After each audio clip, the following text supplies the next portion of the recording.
Welcome to the state of Northeast Arkansas, a show dedicated to the organizations, businesses, and people that make Northeast Arkansas unique. Today's episode features stories about a personal trainer at Arkansas Muscle Gym, helping his clients with their fitness goals. A look at the Truck Patch, a grocery store helping our community to eat local and to eat healthy. And finally, Cane Connect, an after-school tutoring program servicing children in our community. This episode will also include an in-studio interview with Emily Gilmore and Nev Winfield, who will be representing the Gay Straight Alliance Club at Arkansas State University. Join us as we explore these informative narratives and more, all woven together in the rich fabric of Northeast Arkansas. Welcome to the State of NEA. Welcome to the State of NEA for November 8th, 2023. I'm Brady Michael. Looking for a gym to call home? Don't worry, we've got you covered here at State of NEA. This week, we found the perfect place for people of all ages to work out and build their strength. Through this small local gym, it makes a very big impact. From weightlifting to yoga, this hidden gym offers a variety of fitness programs to help people stay active and healthy. Join us as we take a closer look at Arkansas Muscle Gym, a place where our community comes together to sweat, inspire, and transform. Hi, my name is Crystal Smith, and this week we are in a totally new environment. This week I'll be interviewing Nick Lehman. He's a personal trainer at Arkansas Muscle Gym. Nick, can you tell us about yourself and the gym? Hey, my name is Nick Lehman. I'm a trainer here at Arkansas Muscle. So I recognize that this is a small business, but what makes it good? What makes it stand out to you? The overall atmosphere, the people. So you got music and you got art, you got cool lighting, but you have a great profile of niche pieces of equipment that are handpicked by Travis, and he's done a really, really great job at putting something together that is authentic and it's different. It is. It's very different. Yeah. This gym feels like you can hone in on more, I feel like. You can hone in on more focus. Yeah. It's just a conducive atmosphere for real change. I really like the atmosphere. Like, I've been here like maybe 20 minutes, and you Yep. can tell the personality in the gym already. Yeah.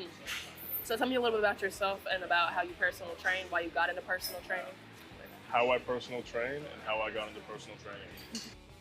I wanted to start training here. I knew I'd be good at it, and it's just been a great place to work. And I've taken a lot of pride working here. How I got into personal training or why it really calls to me is because I'm good at it, and I can give people like a genuine fast track to actually achieving the results, and not just some fluffy inspirational whim that just fades and dies. Yeah. Yeah, so I can give them the real tools, and it's empowering to be able to do that. I like that. I like that because you're changing somebody in a way. Yeah, Like for their life. Yeah, you're giving them the tools to sculpt themselves inwardly and outwardly in whatever way they want. Yeah, I like that. So, do you work with people? So most of the time, do you work with people who have like been in the gym and they're like, I want to get a little buffer and I just can't? Or is it like, have you ever worked with somebody who's never set foot in the gym before, but they want to? All kinds. I like that. Like, okay. Total novice, more advanced lifters. There's something for everybody. Yeah, there's not anyone that isn't going to benefit from working with me. Anything else you want to tell us about the gym? Any kind of? Do y'all offer any classes? Are you the only personal trainer that works here? We have a couple more trainers that work here, 2 or 3 more, 3 or 4 more. We have a 6 p.m. yoga class out by April right there. And overall, it's just a great space, great atmosphere. I think everybody should come in and try it, especially if you're into supporting local businesses. It's just a really cool niche spot, and the people here are really, really cool, and I love it here. Can you let me know where to find this gym, but also where to find you, because you're your own business aside from this business? Yeah. So 3235 East Matthews, Jonesboro. We're like right behind Sonic, right kind of under the bridge, the stadium, Red Wolf Boulevard Bridge. Yeah. More information on me, you can always find me on Instagram, Facebook, or just shoot me a text or email. Find me on the Arkansas Muscle page, and do in-person one-on-ones, online transformations. So I have something for everybody.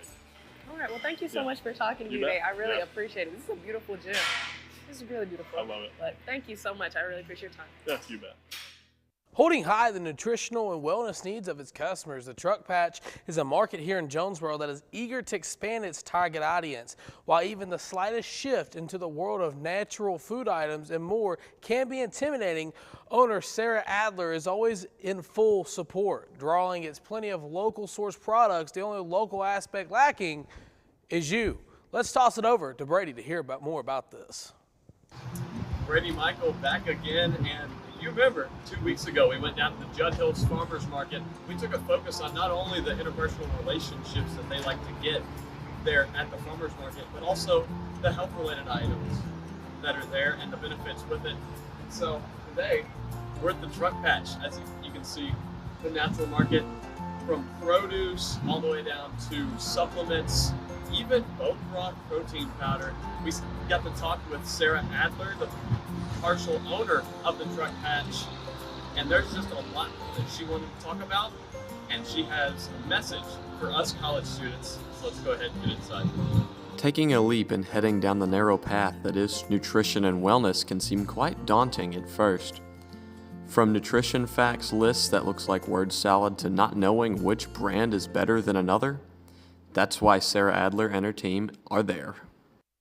We're here at the Truck Patch in Jonesboro, Arkansas, and I'm with Miss Sarah. Why don't you mind introducing yourself to our audience and what your position is here at the Truck Patch? My name is Sarah Adler, and I am one of the owners of the Truck Patch. And this store's been here for about 8 years. We have 3 other locations, and 2 in Arkansas and 1 in Missouri. So we've been doing this for a while. Yep, so the one in Mountain Home came first. Came first about 13 years ago. A little bit of the process that went into starting that. Do you know any of the connections there? I am from around that region. So I did have some familiarity with the region, and it was something I was passionate about. I kind of took my husband along for the ride. So we got that started and really felt like Jonesboro was a market that needed a little more support in that area. So we decided to do that about 8 years ago. Awesome. And what are some of the things that you can find around here, going from produce to, just good way of life items? Yes. Our store, you can buy everything here just like you could a traditional grocery store. It's just the products we select are a little bit different. Our produce is going to be 100% certified organic or locally sourced, and our local sources are vetted to make sure that they're using practices that we agree with. So that's very high quality in the produce. We do source a lot of local meats as well from local farmers, and we're careful on how they raise their animals and treat their animals. But we have a dairy section. We have all sorts of other things that you would find in traditional grocery stores, but we will pepper in a lot more local items. Like we have local honey, different things that we work with local producers for, things like that. Bread, things you probably might not find in a traditional grocery store. Yeah, I feel there's a girl on TikTok that's in a dorm. I don't know what college campus she's at, but she has like one of those little tiny stovetops that she's brought in there. And she's gotten famous for making like beef Wellingtons and stuff like that. You can get creative with very little. No matter the stage you're at in life, there are everyday products that can be found here. And if that isn't enough, the cafe might be enough to pull you in here at the Truck Patch. We'll be right back after the break.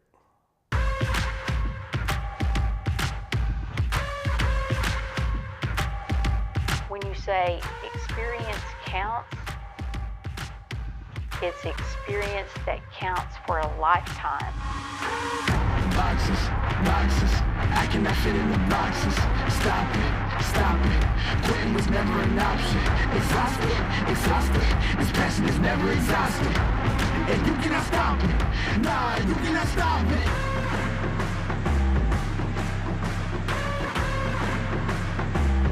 Quitting was never an option.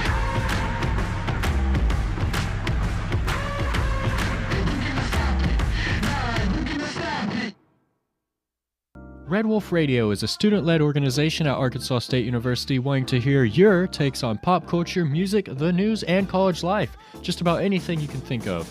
Located in the Education and Communications building on campus, we are always looking for more volunteers. So if you're an Arkansas State University student, no matter the major, and this is something that interests you, shoot us an email at redwolfradio@astate.edu. That's redwolfradio@astate.edu. Let them hear you howl.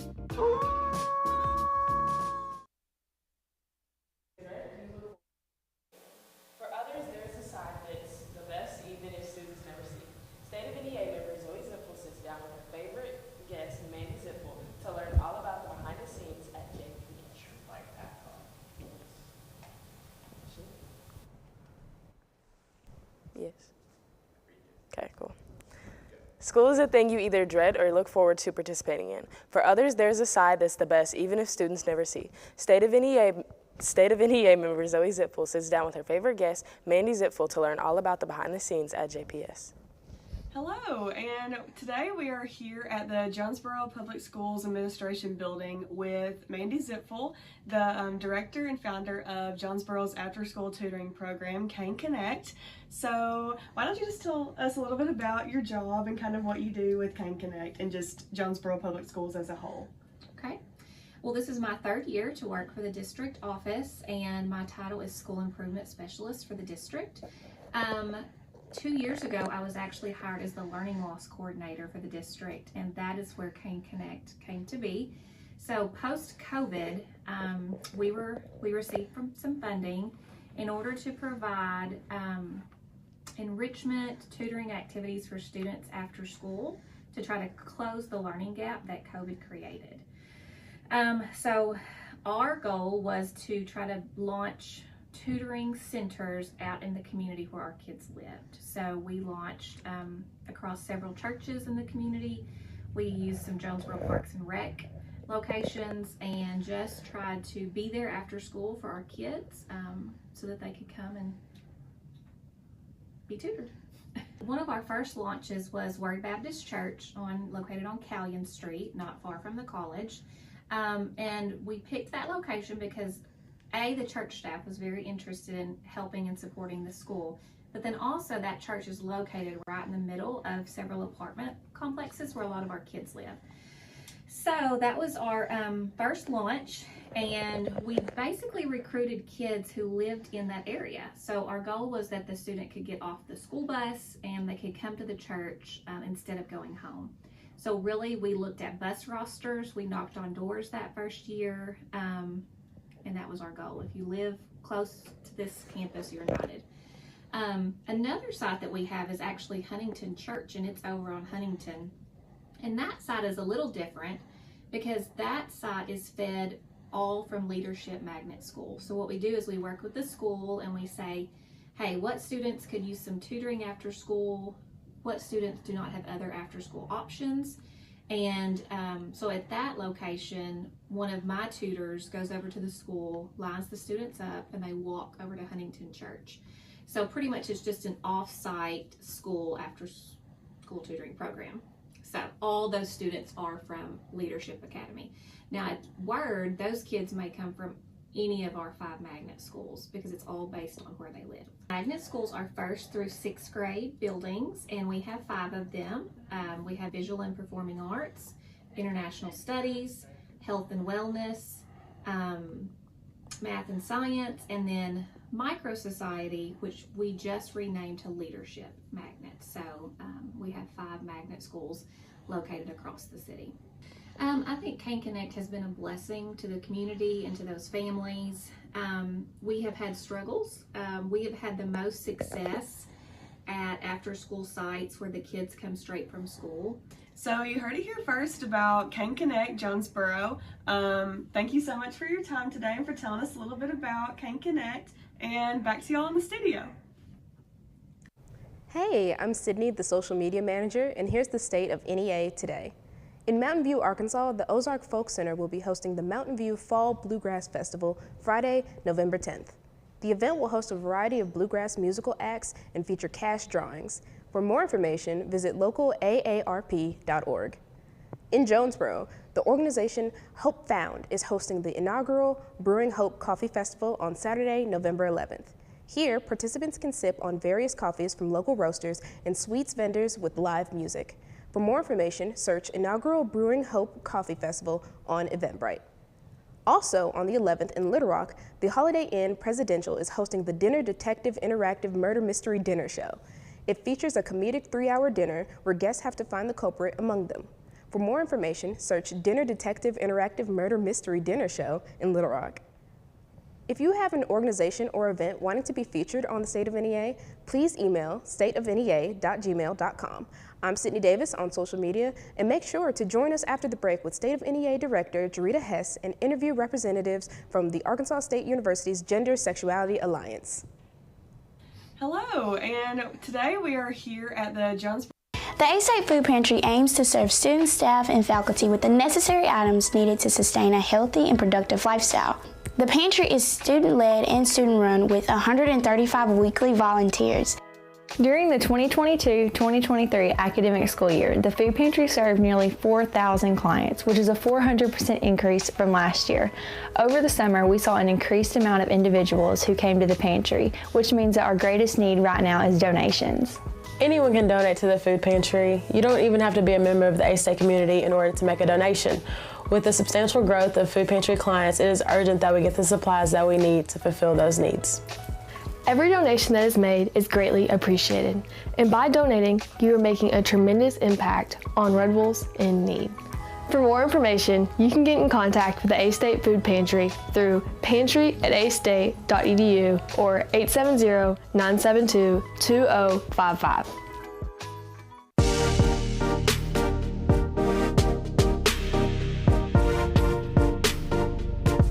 ASU-TV, shows like Red Wolf Roundtable, ASU-TV News, Westside Football, and more.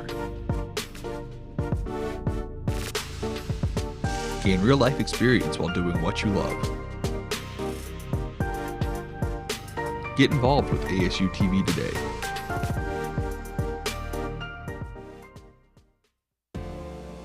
At Arkansas State, we want you to go. Go where learning soars, takes flight, and rockets ahead. Go for experiences, internships, and scholarships. We want you to go. Become A-State Maine. Are you ready to go? Go.astate.edu for details.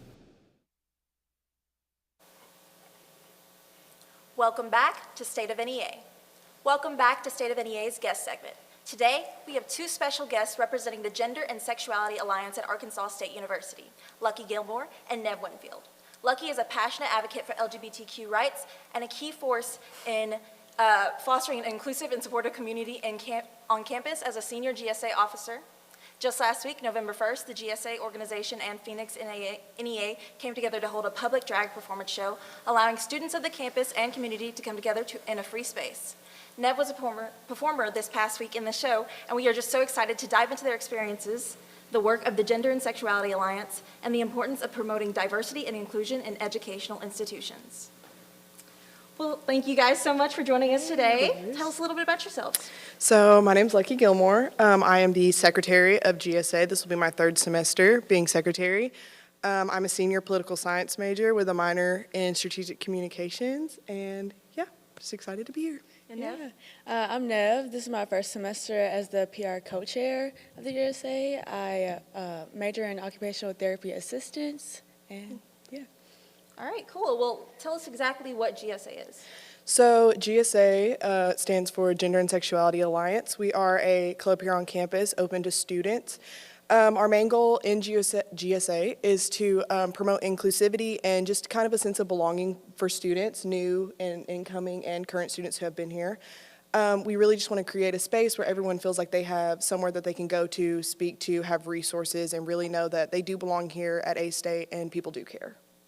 Cool. Anything to... I agree, same thing. Yeah. Well, can you guys tell us a little bit about your background and how you got involved in the GSA?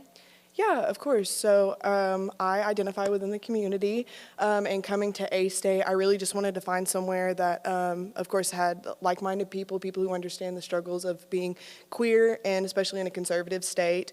I didn't get involved in GSA heavily until my junior year whenever I ran for an officer position. But yeah, I really just wanted to find somewhere that I, belonged and felt included in things and such. Yeah, I mean, I pretty much piggyback off of Lucky. I really just wanted to find something on campus to do and just with my free time. And I seen the GSA all the time. I had a night class, so I couldn't go to the meetings or anything, but I definitely made sure this year I could be involved in it, and it's just been super fun. Yeah, so I know you guys, the GSA recently held that drag show at the Fowler Center. I think it went very successfully. I saw the pictures on your Instagram. You guys looked amazing. Nev, I know you were a performer in it. Can you tell us a little bit about that? Yeah, so the officers, I guess, had the first call of who, if they wanted to be in it, and I'm an officer for both the Feminist Union and the GSA, so I was kind of like, if I don't take it, I mean, like, if I don't take it, I mean, like, what's the point? So I did it, and it was really just a great experience. I got to, like, channel something really, like, personal to me and just let it out onto the stage. It was very cool. Well, can you tell us a little bit about how you felt about the performance? Yeah, of course. Well, this is our second time we've had the drag show, and last semester we didn't really do like the student performer thing. We had like student performers, but we really wanted to implement, like we wanted students to be involved and kind of learn from Phoenix NEA people. We called them like professors, so they could kind of teach and like show that like drag can be a really passionate thing that people. Nev absolutely killed it. They did so good, and yeah, I was really proud of everyone who decided to get involved and perform and put themselves out like that. Yeah, that was so amazing. I really liked hearing about that and seeing the pictures. You guys looked awesome, I swear. They did really good. Well, can you tell us a little about the other events you plan to promote for inclusivity on campus? Yeah, of course. So we actually have an upcoming event that's going to be the first week of December. It's going to be sort of a ally-focused event. It's similar to the MC held an event last fall called How to Be a Better Ally. We're going to do something super similar. We're going to have like a little arts and craft thing with prizes, with a presentation and a Kahoot following also for prizes. So, if you want a little something fun, obviously come.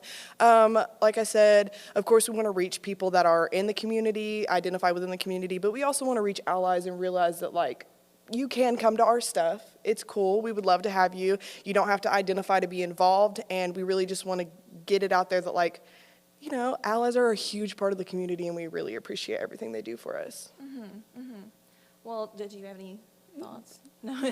Well, do you guys have any goals or aspirations for the GSA? I know you're a senior member, and I think you're also a senior member as well.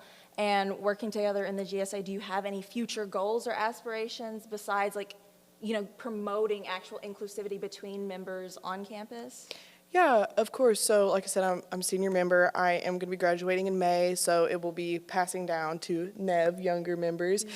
So I would love to hear what you have to say about it, and like what some of your goals are going forward. So we definitely want it to be like just a safe place for people to come to and have fun and enjoy themselves, but we also just want it to be like educate them on what's going on in the community and let them be aware and just everything going on in the world, because whenever they graduate, they get out to the real world, they can have like the knowledge that they learned from our group and our community to like help guide them and all that.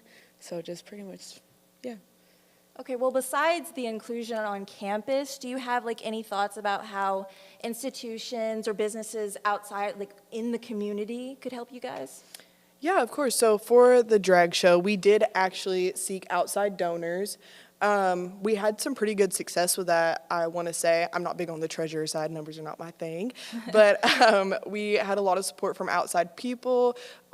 Phoenix NEA is an outside organization, has nothing to do with A-State or campus, and they were a huge contributor to that. I would love to see in the future for us to get more involved with like other organizations, like off campus, other businesses and such, to like work on like fundraising for events and stuff like that. I think that would be really beneficial to us and other people in the community who may not realize that GSA exists. I think that would be really beneficial for everyone involved, honestly.